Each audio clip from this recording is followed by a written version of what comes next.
సిద్దిపేట జిల్లాలోని నియోజకవర్గం మండలానికి హ్యూమన్ రైట్స్ కౌన్సిల్ కమిటీలను నియమించారు. NHRC commission chairman Aileni Srinivasarao, రాష్ట్ర అధ్యక్షులు నక్క గంగారాం ఆదేశాలతో ఈ ఎంపికలు జరిగాయి. ప్రజలకు సమాజ సేవ చేస్తూ అందుబాటులో ఉండి ఎన్జీఓ బలోపేతానికి కృషి చేస్తామని వారు తెలిపారు.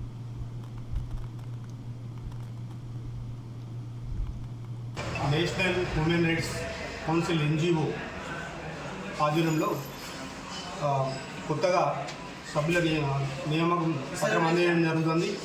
అందులో భాగంగా ఈరోజు నేషనల్ చైర్మన్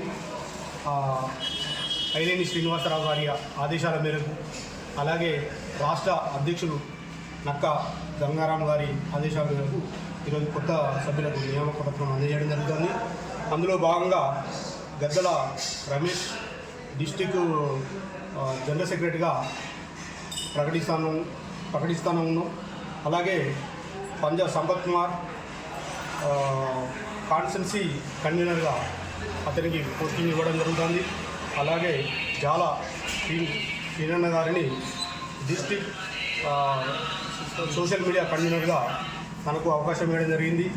అలాగే Bommagani Harish constituency Haribabu constituency vice ప్రెసిడెంట్గా తనకు అవకాశం ఇవ్వడం జరిగింది. ఆర్ఏ కిషోర్ కోయడా మండల్ ప్రెసిడెంట్గా ప్రకటించడం జరుగుతూ ఉన్నది. వాళ్ళకు సమస్య తీరనప్పుడు మా ఆర్గనైజేషన్ దృష్టికి తీసుకొచ్చిన ఎడల వాళ్ళకు సమస్యను పరిష్కరించే దిశగా మేము ఎదగలలా మా నేషనల్ హ్యూమన్ రైట్స్ పక్షాన వాళ్ళకు తోడుగా ఉండి ఆ సమస్య పరిష్కారం అయ్యే వరకు మా టీ సభ్యులు ముందుండి వాళ్ళకు పోరాడదామని ఈ సందర్భంగా తెలియజేస్తాము.